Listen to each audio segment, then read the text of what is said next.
Hello everyone, good evening, here in Belgium at least, and welcome to this live stream at the clavichord. And tonight it's not Bach symphonias, but I thought doing some Beethoven for the Beethoven project. So if you are watching this in replay, it's perhaps good to know that as usual we try to welcome the people in 5 minutes, have a little chat, and then in 5 minutes about we start to play and to dive into the content of this session. So Beethoven, you know, I'm preparing for the complete recording, kind of complete recording of 60 works of Beethoven over the course of the next years with other projects, but that's one of the main projects for the coming years. And as I've explained in previous live streams, that I plan to record those works on clavichord and the two pianofortes. So there's a Frenzel 1820, and this is my clavichord obviously, and there will be a Fritz pianoforte, a copy. That's about to come in the coming weeks. It's really in the end phase, so it's nearly finished. But since that we have the Frenzel now, there is of course more time for adjustments and for really fine-tuning these things. Perhaps you've noticed, I don't know if you can see that, let me check, but there is no Erard piano here anymore. I didn't sell it, so don't panic, it's over there. And actually we took care of it, of moving the piano today, and so I feel my back, and for my hands it's really bad. It's a really heavy piano. If you're used to carrying a clavichord, you know, that's a big machine, such an Erard, and we have wooden floors, so there's a lot of things that we have to take care of not to damage anything. So, but we did. The Erard is safe over there. There's room for the piano, and now I have room for live streaming and recordings that I haven't had for a long time. So, okay, let me say a quick hello to you in the chat, and then there's a lot to talk about this little sonata, opus 49 number 1, which actually in Beethoven's eyes was a sonatina. Okay, I'm trying to fix my chat here. Nicolo is here, Paganini, that's great. Kenneth, great to see you as always. J.S.Bach, that's of course, yeah, makes me very happy to have Bach in the live streams out. It's fine, thank you for being here. Zacharias, Miriam, theoretically musical, good to see you again. Wim, he writes, good to see you again too. Graham Raft, good morning, that's nice to have you here as well, Graham. Rastislav, always nice to see you. Hope you're doing well. KMG24, great to have you again here. Mike, as always. So that's great to see a lot of names. So as we're doing these live streams, if you're new here, I see a lot of names I know.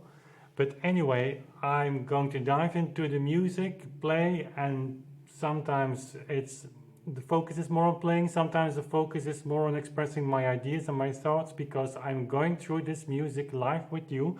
This is a brand new sonata for me. I just took it a few days from to look at it, made some corrections in the fingerings, and so I'm really practicing this. It's not one of the most difficult sonatas or sonatinas actually of Beethoven, but there is a lot that we should talk about and also make up my mind. So that will not happen all during this session, obviously not, but I'm just saying this, that it's not a finished recording that you're about to hear.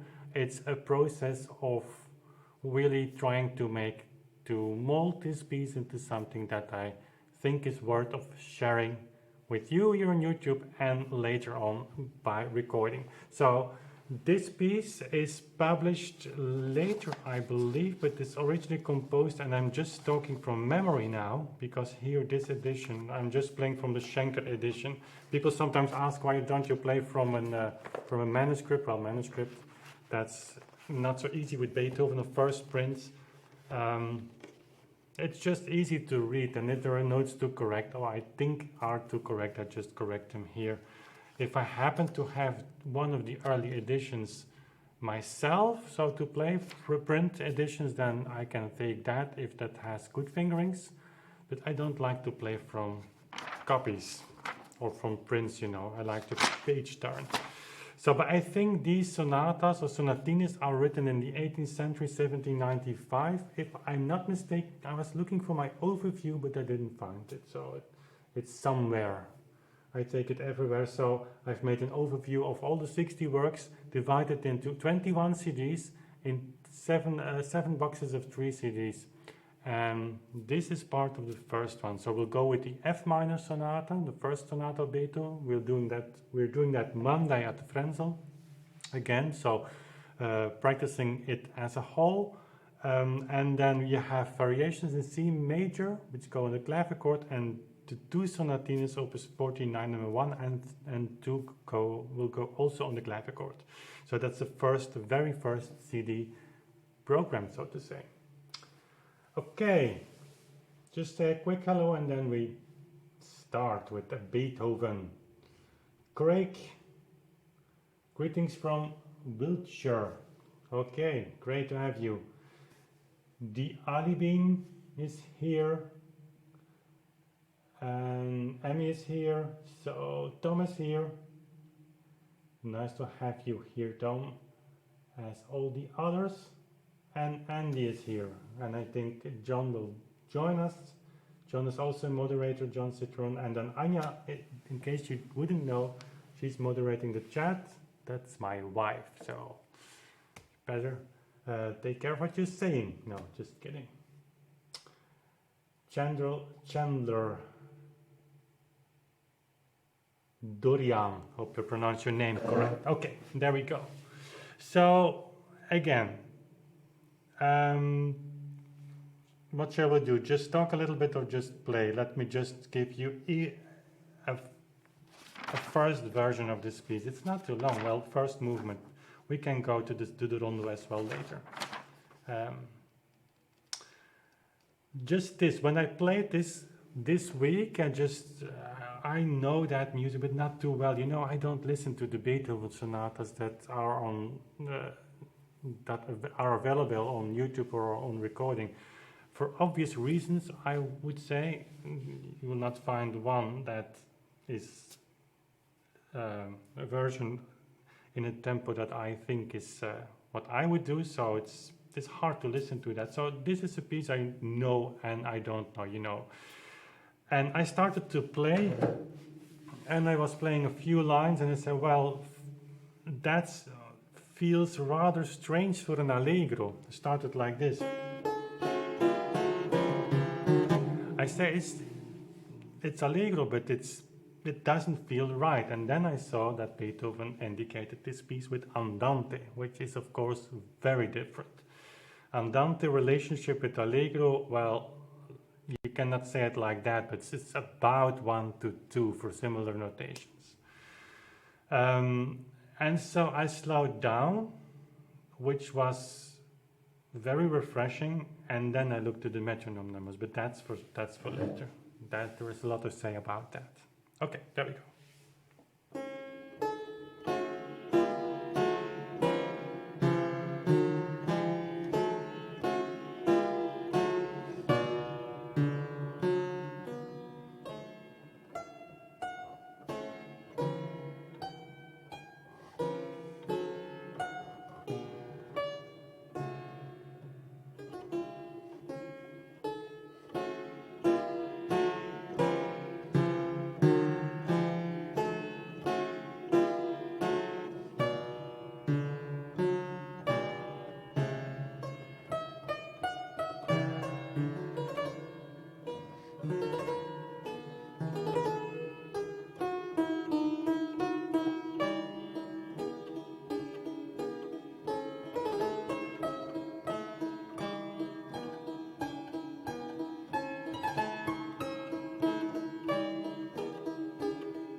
Well, that wasn't too bad, I guess.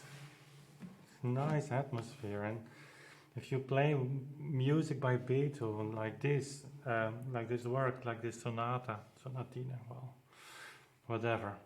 Um, it's hard to believe that picture of Beethoven, of the man who was always angry and outrageous, and this is so sensitive, this is actually sweet, this is so gentle, so honest.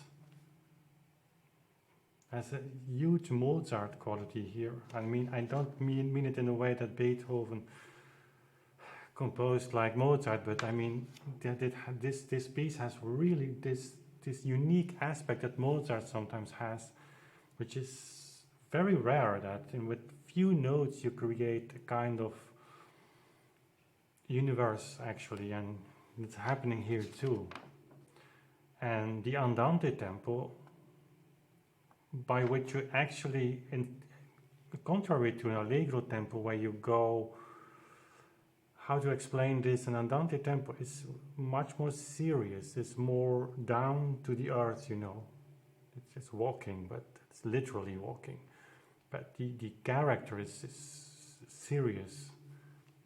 It can be nice, it can be lovely, but the movement is much different than an allegretto or an allegro, where you have this more, it's something light. And this suits this piece so well, so that I even played 3 lines in a kind of allegro idea. That's really stupid, because this music is so in 4/8. It's written in 2/4, but it's 4/8 notes. So yeah. It's a very impressive piece, and it works, I think, I don't know what you think, very, very nice on clavichord. Let me check my tempo. I typically go to around 88 all the time. It's, the same. So between 82 and 88 somewhere. This is a piece, of course, also where you can, where you have to give room to certain,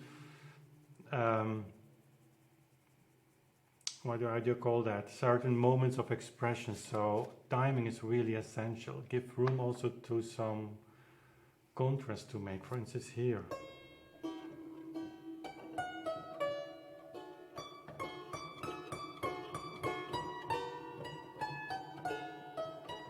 And so these accents also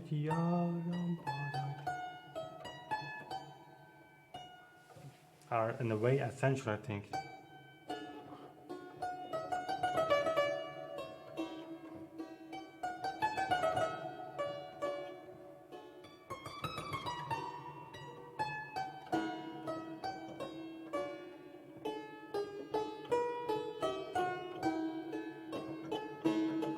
Of course, not too much. So 88 is a tempo that's given by Czerny also. Quarter note 10, I played in double beat, obviously, since that's my plan. And Czerny has given 3 numbers. Moschles has given 2 numbers. And they're all different. There are only 2 numbers that match, that are the slowest from Czerny and Moschles, which I think are very slow. We can try them. Czerny gave 88 and 92, which to my taste at the moment is perfect for this piece. It's at least the tempo that I am rolling in, so to say, every time, even if I start slower, to try the 60 out or 69 from Moschles. So I keep coming back. And I'm wondering why they gave that slower tempo. Let's try that for just out of curiosity. That's the great thing about these metronome numbers. It's free to experiment.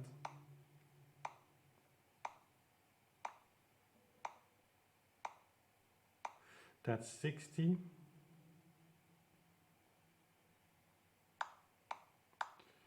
Wait, I'm messing up with my metronome here. So let's just try that.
I was rather steady, I think, now. So that's 60. I'm not saying it's impossible, but the piece completely changes. And so, to give you the difference again, let me just give myself 88 again.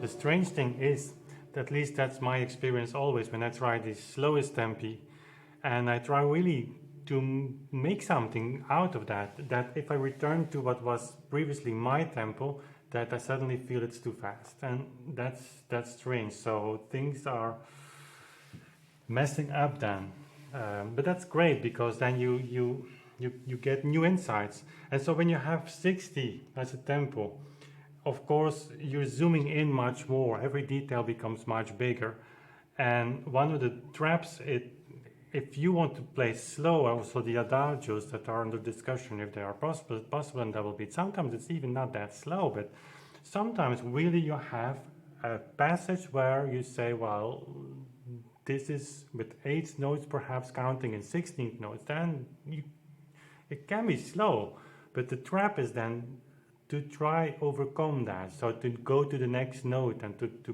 push a little bit. If you then pushing, then the audience will have the feeling that, oh my god, something is lacking. If you then even holding back a little bit, sometimes helps, or just play completely in time, you know, as long as you give the right accents. And so if you go to 60 like perhaps I did, I don't know, giving more details, more accentuation, giving even more room to some timings, moments where I just wait a little bit longer. That's the nature of the thing from going slower. But I think for the time being, I will stick to that tempo 88. It's they published that in the Haslinger, I believe, Czerny, don't remember. But it's an interesting exercise also to share with you how much a piece differs. And of course, 60 to 88, that's quite a big difference. So you will not see that often in Czerny. And Moscheles has 69 as second tempo, so it doesn't go to 88. You will not see that very often. Appassionata is also a piece where Moscheles is, I believe, the fastest, but there you have a considerable difference. If I remember well, I go there for the slower Czerny tempo. And you know, I just play those pieces and then I check. It's always fun to do because you have the impression that Czerny or Moscheles, of whatever tempo marking that you take, is a kind of teacher then. Okay, let's just try it again in 88.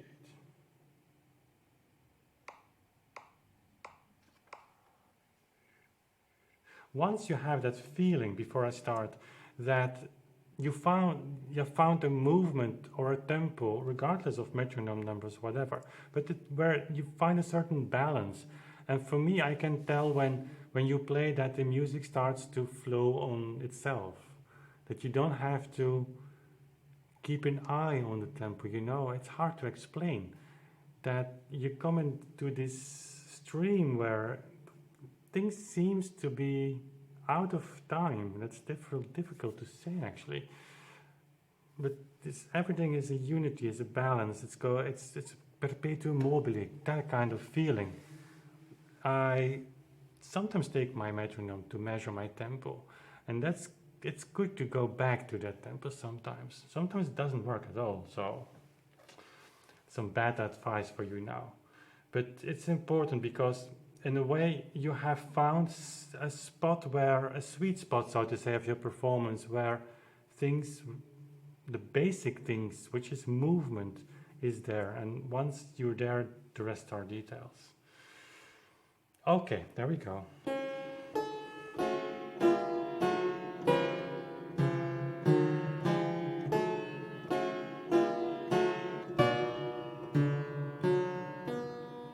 So I also wait a little bit here. So mezzo forte piano. That's also something you don't see often. It's forzando piano, but mezzo forte piano. So also indicating this sensitivity of this piece.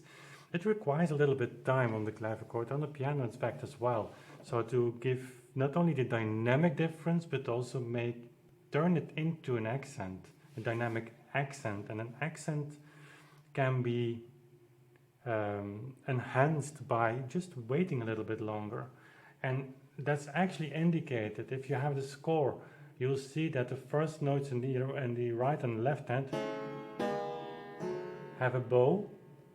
So then there is the bar, the end of the bar, so the line, and then you have a new bow where you started. So you will read often that's an accentuated note because you start a new motif. So it's also indicated in that way. But these kind of accents you don't hear often in our modern way of playing, because we tend to flatten out everything. And my feeling is, but that's just a feeling, that these accentuations in those times were much more important and much more wanted, actually, also by the audience. Perhaps I told you that story, that for Chopin there was some complaint that when he started the new line in the right hand, he didn't accentuate the first note, so the audience wouldn't know that there is a new line coming. So it was kind of revolutionary then, meaning that there was kind of expectation from the audience, there was a kind of habit that ties into this kind of accentuation, giving it a real accent at the beginning of the bar.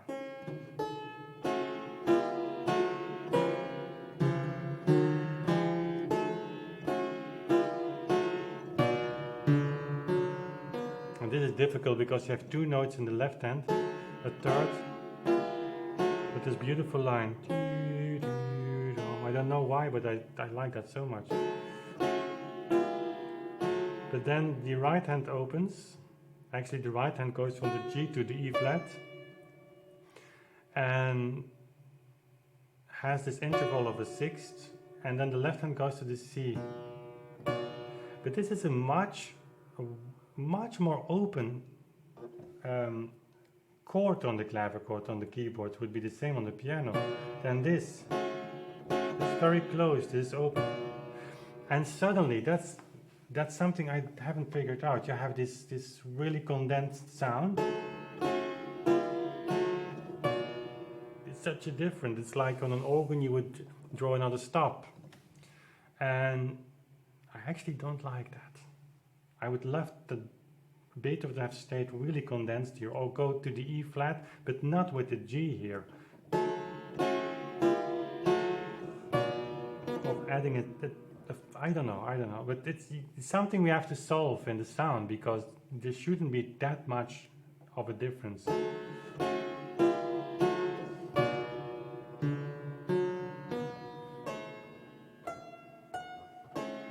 Also here these bows, bow,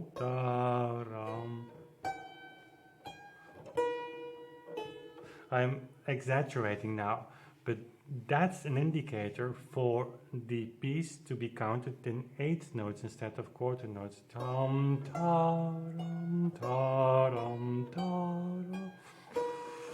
So how much accent, how much you wait, how much time you add to this piece, to this particular place, that's something that's up for everyone to decide on your own. I mean, it's like adding salt and pepper to the soup.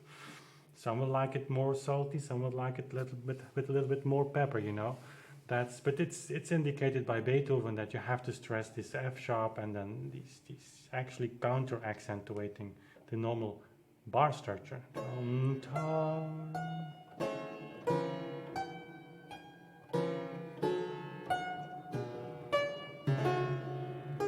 Maybe I shouldn't hold those upper notes. So I have these intervals. Those are intervals that are going down, so indicating also a kind of sorrowness. So in French I would say tristesse. It's different than at the beginning. You have this upgoing sixth, and then. So here you have this tendency of going up. We've talked about that a lot. So that's a kind of cry. You have that with Bach a lot, eh? This E minor, big prelude and fugue for organ. So the upgoing sixth, this minor sixth, it's kind of question to the higher level, so to say. And then here also, this is really pain.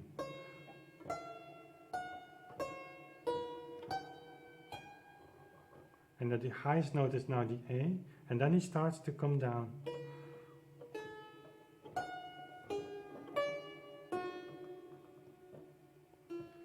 So you have two lines here then. He goes up, and the high A is followed by the G, E flat. And there is nothing that comes after. The next note is the G. So that indicates that the melody is actually da, ring, pam, pam. And then the circle is full. And these intervals from the G to the A, you cannot play it loud.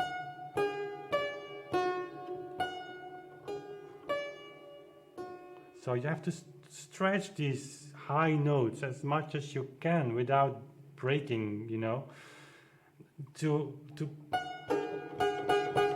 That's not nice.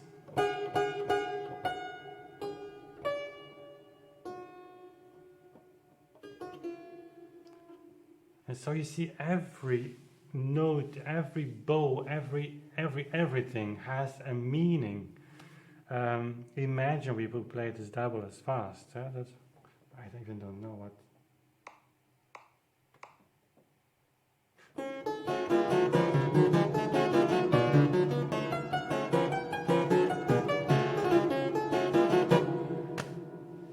I mean, you don't have to explain that that's completely, it's going over everything.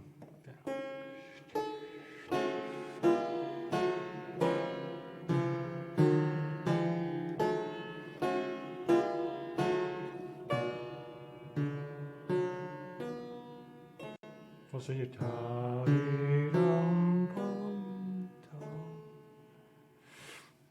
that's what's called polyphony. It's very simple, but it's the left hand has here is beautiful melody, giving a little bit of relief to the right hand that has to go up now to the high A with all these painful da-dum, da-dum. It's very introverted, this piece. If you ever hear someone say Beethoven was this lunatic, which was always shouting at people, had no real human feelings, I mean, just whatever, you read and you hear so much and then point to this piece, I mean, that's so not true, I think. Beethoven, I was saying one of the last weeks to Anya, in fact, they said, if I would have the choice to meet and to chat with one historical composer, I think it would be Beethoven. I can only imagine him as a very, if you are accepted because by him as a friend, if you read letters and you read stories about him, he must have been hurt a lot of times in his life. Perhaps he had, you know,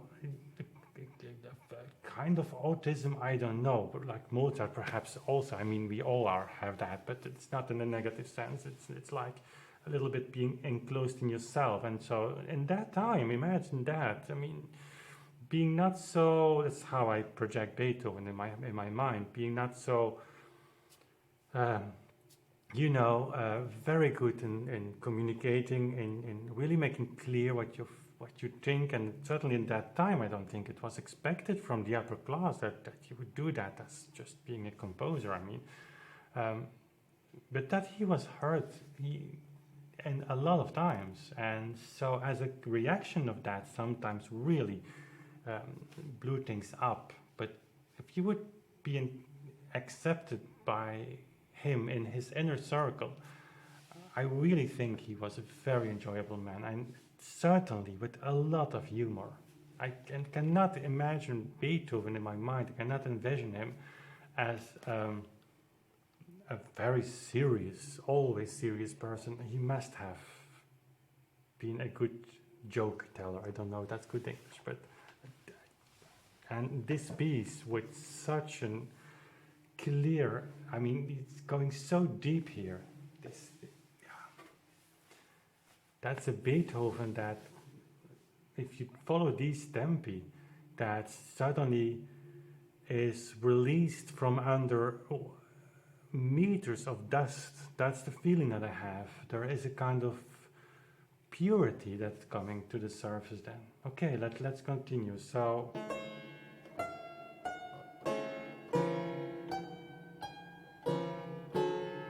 okay, you see that the C to B was completely off, and if you just miss one timing, then you wake up from this story. So it's difficult.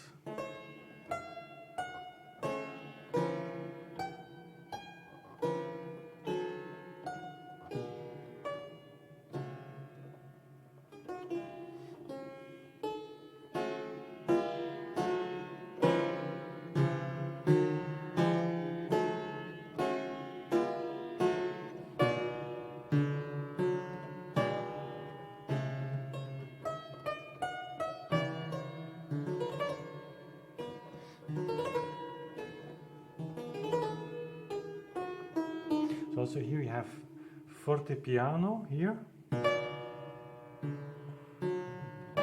He opens then to B flat major, giving more sunlight to the story that previously was so dramatic. And then piano again. So it also these ornaments on the beat. And I always arpeggiate a little bit. That's something you do typically, so normal on a clavichord or harpsichord, even on that piano. So I think it's something, yeah, that's really in the style, but it's not a lot written about this. I was so surprised just in between when I was preparing the video of yesterday about Isidore Philippe, and this passage on Royal Pugno with this Nocturne in F sharp major of Chopin was inserted really at the end. That's the reason why you have these subtitles and me not talking actually of this story of this fragment, which in a way I think it worked well to give some difference, to make the video a little bit different in certain aspects. I mean, always talking is also boring. But that Pugno was arpeggiating a lot of chords in Chopin's music, and that's really late, so there is a practice of doing that, and here it fits so perfectly in Beethoven's work oftentimes. So you lay this,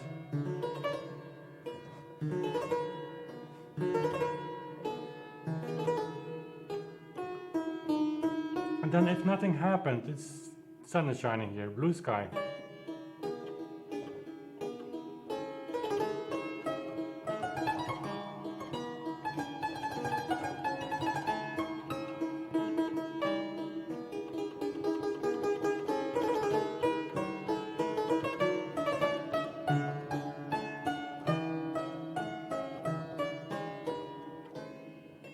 Also, it's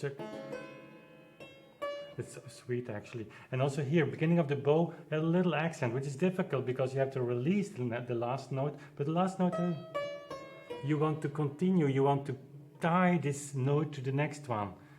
But there is a bow. It's difficult sometimes to make these little articulation gaps.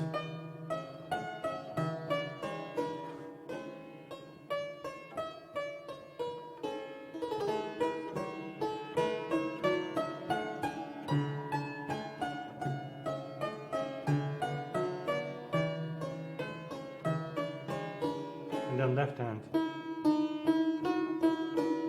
So there's no tempo, no dynamic indication here, but I play it a little bit forte because I just want to have it sound a little bit louder, I mean stand out for the rest.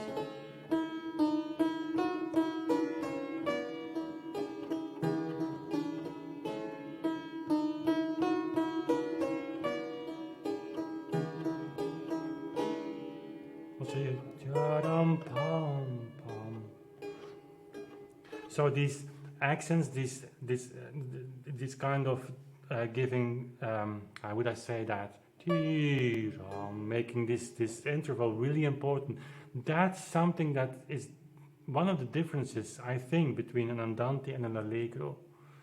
This is typical for an andante to give attention to these kind of things, and that works very well.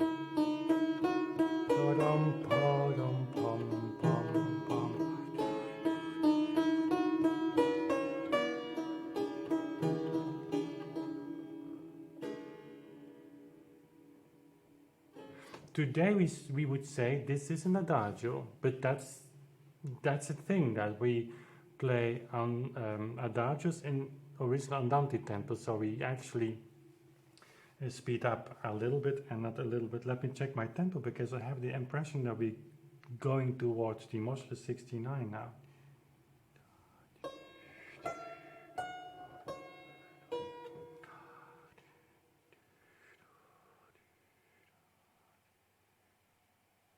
Yeah, 78.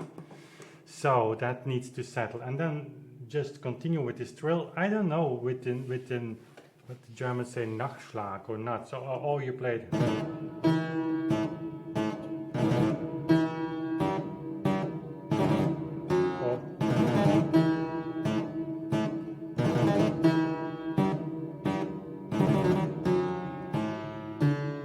So upper note or main note, I really don't know. I have the impression that later on, even in Beethoven's life, the things changed. Also, they happened. You see that with Czerny. He indicates actually the trills mainly from the main note in the later edition. But my guess is that in the 18th century, which we are still in the 18th century, that the practice of playing trills with the upper note was still there. So here you have a very strange situation. Imagine this, that perhaps even during Beethoven's life, but I cannot tell. I don't know enough of that, and I don't know even if there is, probably someone has written about it, but I don't know actually. That during Beethoven's life, this practice of playing trills with the upper note changed into the main note. So imagine that this would have happened and that Beethoven or Czerny played this piece in 1825, just saying, the trills with the main note, while Beethoven originally has meant them to be played with the upper note. So that's just one element to showcase how difficult it sometimes is to reconstruct, because we are looking back and we should travel back a little bit more and then reconstruct from the earlier times into the new times, and with all the aspects of change that happen every day. That's basically impossible. So that's something we have to accept, that music of that long ago is in its pure authentic form, like Beethoven or Czerny. I think those two you can say. Let Beethoven has played it. That's gone forever. That's all those fine little details that for them just were daily things that changed and that came back, and there's no way we can have all those details reconstruct in that way. But we have a lot of other things to do. I mean, tempo reconstruction, that's something that's not impossible. Okay, I like it with the Nachschlag. I don't, what's that in English? I really don't know.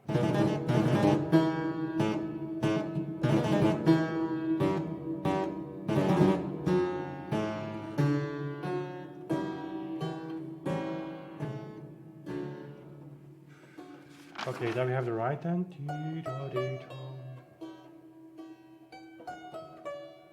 Also here, everything is important. Of course, this is not, I mean, as a composition, this is not really mind-blowing in a way. But the same aspects as we were talking about here previously, where you have in an andante room for making these bigger accents and making things more seriously. you apply here. If you just play this in time, it sounds really not very interesting. It sounds like this.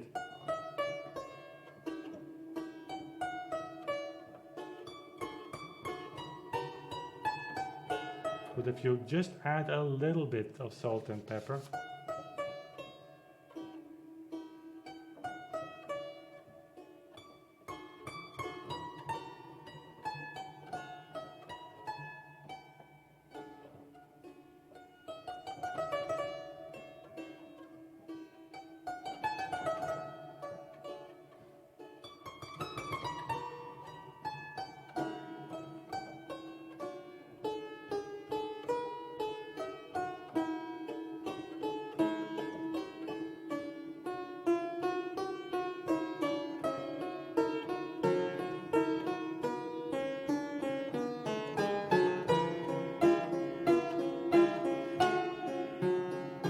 piano.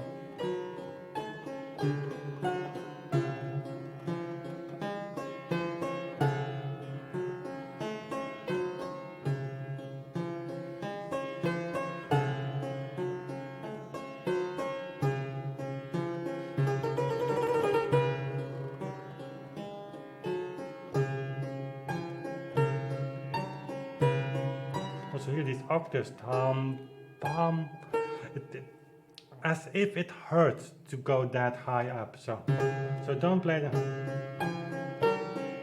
So,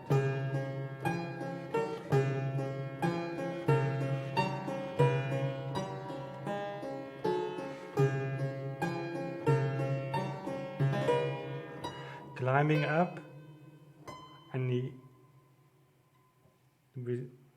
resolves that in octave lower. Of course you wait there. There is no indication there, but that's so obvious.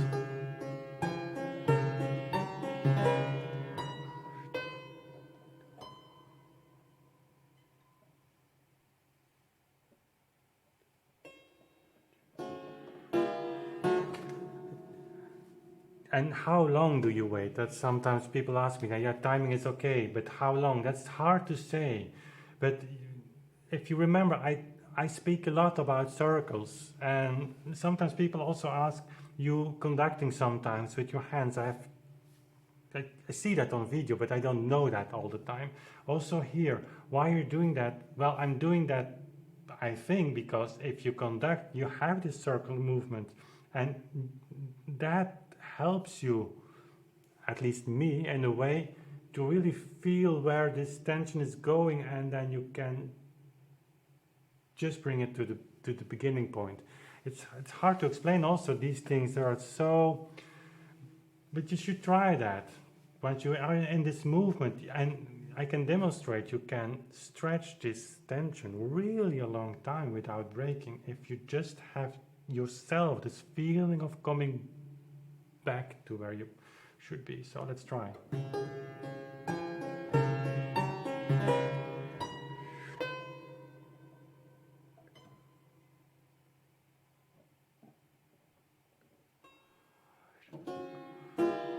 I would never do this that much, but just to show you that it's possible. You feel the tension. And perhaps on the recording or on YouTube now, you don't hear the clavichord that present if I play that soft. But here in the room, it's amazing how, and that's actually typical with the clavichord. They don't have that in a similar way with the piano. That the clavichord, if you bring those notes to a level, a sound level actually, decibels, that they almost approach silence. What happens then in the room, you have this, I don't know how to describe that. There is a certain cloud, certain tension in the air that just as if the room is holding its breath. And it's strange because everything in the environment seems to fall down as well. I mean, not talking here mysterious things, but you create this attention, this enormous attention by just going so soft, and then with the string tension that gives you this little bit of vibration still. It's not Bebung, like really vibrating, but there is still this ever ongoing shift in pitch, which you don't hear actually, but you feel that. It's one of the things that I really believe that during a clavichord concert, and I've played, I think, more than 200 concerts on this instrument now, is every time the same thing. People don't escape being hypnotized by the instrument. And so sometimes people have fear that the instrument is too soft, but it's not the case. It's by playing it on its softest that you have the people really with you. They with their ears virtually are on the soundboard and literally holding their breath to what comes, and that's so powerful on the clavichord. It's hard to explain if you don't play the clavichord yourself, but if you do, you will understand what I'm talking about. And it matches so well with this work of Beethoven. It gives an expression that is so 18th century still, that on the Frenzel here, or simply gets lost in a way. And for that reason, I think, I was not planning to incorporate the clavichord first, initially on the Beethoven project recordings, but perhaps a few CDs. But then I thought, well, why not? Because it's an instrument that he knew. He played it very extensively in Bonn with Neve, second generation of Bach students. So he came to Vienna with a very polished technique already, thanks to the Bach school, in fact, I think. And the clavichord must have stayed his whole life close in his mind. He had the clavichord in 1825, made a video on that recently. So, and I'm happy with that decision. Also variations, we will do some variations in the near future on clavichord as well. They give this such a punch and such a liveliness that in a way the piano is not delivering. It's a nice melting of two eras. I mean, it's 19th century piano here. Let's not forget that. And this time you still had the Stein pianofortes, the Walters, the early ones, a little bit later ones. Beethoven had a later Walter than Mozart. Not that I know so much about it, but that I do know. But and they are closer to the clavichord perhaps even than the Frenzel, although it's family. It's all related, I think. We'll see how it sounds on the CD. We are going to do some tests because the sound levels should be kind of equal, that you don't have to change your volume of your amplifier too much. Well, looking forward to that. Okay, well, no second movement today, but I will go to the chat hangout with you a few minutes now. I hope you like this session, man. And for me, I discovered a lot of things actually while talking to you, together with you, hopefully. So, hope you don't mind that I sometimes take my time to express my ideas and my thoughts, and they are first-hand. I mean, it's not something I prepared. That's the unique thing of these live streams. I really learn a lot, actually, by doing that. Okay. Let's go here. John talks about tension. Yes, John is a clavichord player. He knows what I'm talking about. So Anya says the clavichord is a human instrument. It's my mistress. No, we laugh all the time about that. The clavichord is really. Today I had a remarkable experience on the Frenzel. I tuned it yesterday a little bit. I thought it was completely out of tune with the change of weather, but it turned out that the G sharp was a little bit too sharp, and so I took it down a little bit, checked. That's how temperaments work. If people talk about temperament, what kind of tuning do you apply? Well, you have an idea, of course, but in reality the instrument develops, and as long as the harmony sounds well, that's okay. So the Frenzel is definitely less pure, so to say, than the clavichord now. It's definitely more unequal. It shouldn't be like that, but it doesn't bother me. So I brought this G sharp down a little bit.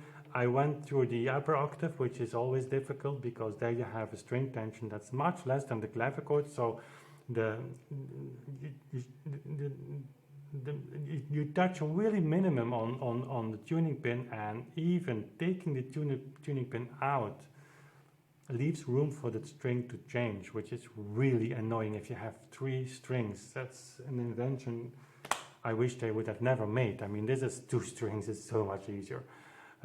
But suddenly the instrument responded well on that. The lid closed. I told you I like to play like that with the closed lid because the instrument comes to a unity and the human ear adjusts for the lag.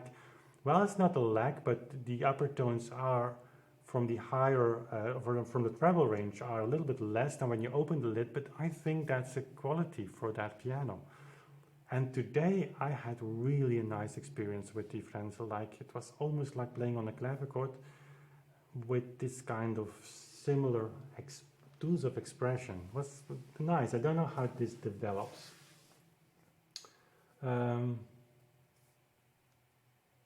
Graham says, somehow more than the piano seems to have ability to change like flute. Yes. Yeah, yeah, that's true. The clavichord, certainly my instrument, I mean, has the ability to shift in tone quality by just giving more speed to the note. That's, of course, in the piano that happens also, but a little bit less. Okay. Clementi, yeah, I see Clementi's name mentioned by Miriam. Forgotten to mention Clementi. Yeah, Clementi is, I think, one of the fathers of piano playing. Huge inspiration for Mozart, I think. I think people are just misreading what he wrote to his father after meeting Clementi. He was really impressed. He was frustrated, I think, by seeing Clementi play. Of course, Mozart was Mozart. But, and Clementi sounds great on the clavichord too. I have some Clementi recordings on the channel. And there is a lot of Clementi's music to discover. I mean, the sonatas are just published, I think, in Italy, full. Can you imagine that? Yeah, Zacharias, yeah. And Anya doesn't mind that I call my clavichord my mistress. Sally writes, I was just playing clavichord with a student yesterday. That's great. To read. And what kind of instrument was it, if I can ask? Would interest me. Emmy, your thoughts are very informative. This kind of practice sessions are a treasure. That's great. If this is of help to you, illuminating, right? Graham, Anne, Andrew. This is kind of trivial, and I imagine this world might sound odd, but perhaps jokester rather than joke teller. Okay. So if I say stupid things or funny things in English, don't hesitate to correct me. It's actually a strange situation where one has to use a language that's not his to express, because I could talk Dutch, but I mean 5 people would understand what I would be saying. So that's and sometimes, you know, it feels a little bit frustrating because you're not always able to express those details, and you know, in your own language you can make those little sentences that you can insert very quickly, and they connect the whole story, so to say. And yeah, that's not happening in English. But yeah, it is what it is, and the advantage, that has a big advantage too, certainly for the videos that I produce. I have to think much more upfront what I'm going to talk about, which perhaps I wouldn't do if I would use my own language. I don't know. But being very well prepared, then the language, of course, is something you can hear. I'm not English, but it's less of a disturber, I would say. But for the live stream, sometimes it's, well, I never know how well it will go. Some days it goes very fluently, some days it doesn't work. It's how it is. So don't hesitate to correct me, or just give me some advice. Always happy for that. Sally asks, do you have a video about your clavichord? Yes, just go on the YouTube homepage where you have the search bar and enter clavichord, and you will find, well, clavichord might be not a good search term on my, but there are videos, just search for clavichord and introduction to I don't know, there are videos on my clavichord. There's a playlist on how I tune the clavichord. In a 40-minute video I go step by step, and also which tuning I apply connected to J.S.Bach. So it's all on the channel. You can go to the homepage, there is a tab playlists, and there you can find the temperament videos, and for the clavichord you'll find it just by searching on the homepage of Google. Zacharias asks, Wim, I was wondering your opinion on arpeggiating chords in slightly early sonatas like the Opus 13 Pathétique. Was this done or acceptable? Well, that's an excellent question. I certainly in the Grave I do that. Yeah, I don't see the point of not doing that. Maybe in the much later sonatas of Beethoven, I don't know, but as I said, Raul Puño was arpeggiating in Chopin, to my surprise, and a lot actually. So I think it ties in also to this original adagio and andante playing, where sometimes really are filling up the space that you get with arpeggiating chords. So I wouldn't hesitate for doing that. But I know someone who's making now a thesis on arpeggiating and things like that. I'm really looking forward to that. But it's a practice that's hard to describe. And well, one of the things that we're going to do on the channel, I have to find a format for that, is going through Opus 500 of Czerny together. That's his pianoforte school. I have to read that. I'm reading just fragments, which I mean, I'm looking up things in that, but I was telling to myself, actually I should go through the whole book. There are 3 volumes actually. And then the second thought was, why not doing together with you? Because that's the advantage of this YouTube channel. Often for me, that when you are reading things, it's good to summarize what you read, because otherwise you will forget about it and you don't find it back, if you need it. So make a summary and then put it on your computer in a folder so that you can have chapter per chapter the things that you want to find back, because you will forget about this. I do.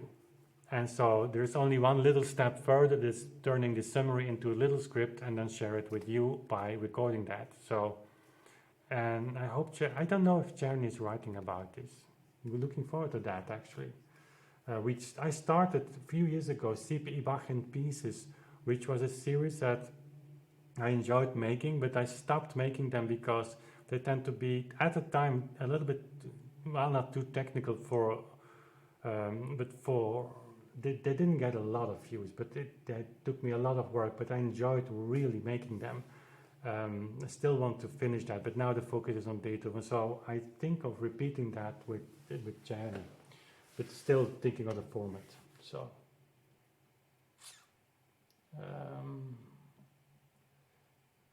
for one reason or another, I cannot scroll on this chat. Oh yeah, here it is. Jason writes, also it seems like some instruments get better the more they are played. Is it the same for clavichord or the Frenzel? Is that the player getting used to the instrument or the instrument itself? Well, that's definitely true. The clavichord, if you don't play on this instrument, if I don't play it for a week, it's sleeping. And if you share this with an engineer, he will start laughing really loud because it's material, it's dead, it's nothing. But I don't know what it is. And with the piano, there's a little bit less urgency to play. Like on the clavichord, you really have to keep playing, and the instrument gets better and better and better and better. It's like an amplifier, tube amplifier. Sounds gets better the longer you have it, turned on. But the Frenzel, I have the experience that the piano now is much better than a few months ago. So, but has it to do with the soundboard, that the tension of the instrument? I don't know. But with the clavichords, that's why I call it my mistress. He doesn't like me not to play with her more than a week. So, no, just every day is best. Its response to humidity, it's very stable in tuning, but I can tell when humidity is 50%. Suddenly the instrument starts to breathe and starts to open. So it's magic. It's really magic. It's like Anya was saying, it feels like a human being.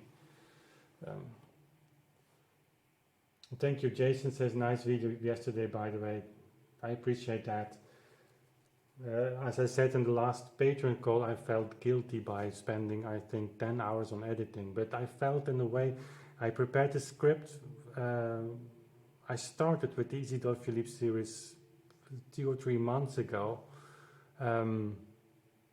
Yeah, at least, I think, November even. And I kept rewriting those until I've recorded them. So I think they are that period is really, really interesting. Okay, and right, joke teller isn't incorrect, to be clear. Yeah. Okay.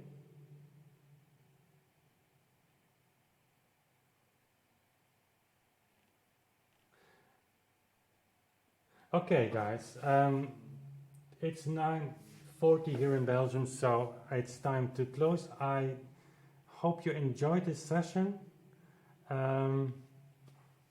as much as I did, and as always, I thank my Patreons. I'm saying this not to make you too warm to go on my Patreon site, which would be very nice if you would do that one time.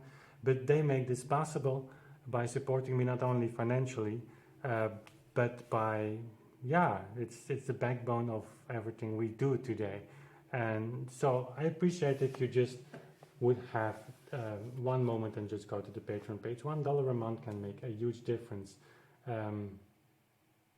But anyway, I like this session a lot, and we come back Monday at the Frenzel with the F minor sonata, which I'm going just to play. We went through that piece movement by movement, which with me talking a lot. So I think it's time to just play, and we see Monday how that goes. Next week on Thursday there is not a live stream because I'm not at home then. I'll try to record a practicing session that I upload, and then you have this option premiere ver video, where you have this chat option as you do for a live stream, which I know a lot of people are enjoying. So that is for next Thursday, and then on Wednesday I will have a recording of a Clementi sonata on the Frenzel that's waiting to be released for a few weeks now. And what's after that, I don't know, we'll see. So anyway, I thank you for being here and hope to see you soon again. Bye.